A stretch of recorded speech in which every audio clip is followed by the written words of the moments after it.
Kana ganing 10 years ka nga uga sa abroad. Tapos ni uli ra ka para sa kargadang dili na mo gana. Itago na lang ko ninyo sa pangalang Irene. 38 years old na ko, single mom, usa ka OFW DJ Sam, apan na 3 months na kong nakabakasyon dinhi sa Pilipinas karon. Ang tinuod DJ Sam, niuli ko dinhi sa Pilipinas dili lang tungod sa ako ang anak ug sa akong pamilya, kundi para na siya sa akong boyfriend nga si Loloy. Si Loloy DJ Sam, 42 anyos na siya. Pure nga ulitaw, ug naila-ila na ako siya pinaagi sa social media. Ganahan kayo ko niya, ug nahumaling jud ko. Kay lagi, hitsuraan jud pod si Loloy. Dili jud pod papildi ang iyahang barog, ug ganahan kaayo ko kay lawom kaayo siya og dimples. 2022 mi nagkaila ni Loloy, ug daghan na kaayo mig plano sa kinabuhi. Ug sumala pa niya, andam daw siyang magpaabot sa akoa. Bisan pa man, ug sige na lang kog extend sa akong kontrata. Kay lagi, wala pa man makakita ang akong amo ikapuli nako. Wala jud ko'y ikasaway kay Loloy DJ Sam, kay buutan kaayo siya.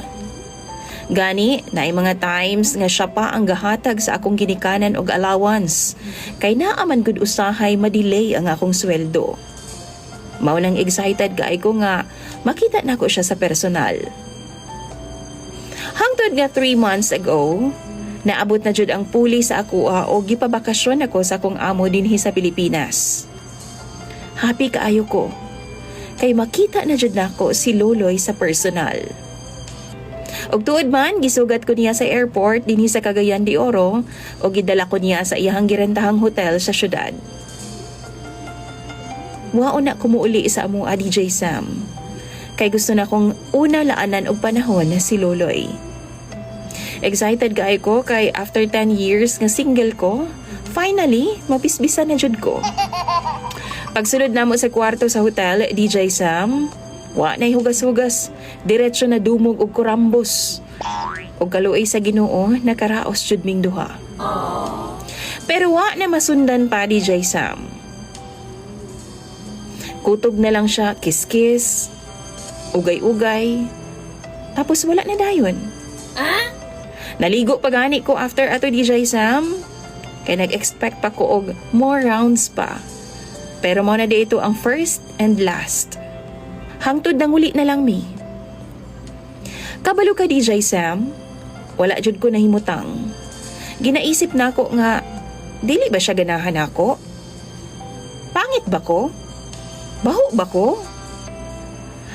Wa jud ko mahimutang sa tinuod lang og wa ko makatug og tarong hinuna-huna.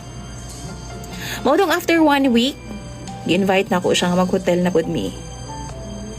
Apan bisan unsaon og dumog DJ Sam. Bisan unsaon akong hikap-hikap, bisag unsaon akong palpal. Wa na jud.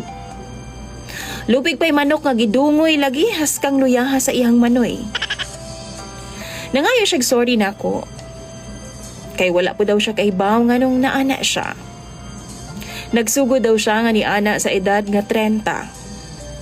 Mao po daw na ang rason nganong wa pa daw siya naminyo hangtod karon, kay gibiyaan ra daw siya sa ubang babae kay lagi talagsa raman daw mutukar ang iyahang gana. Sa tinuod lang, makatawa ko apan naluoy ko niya DJ Sam.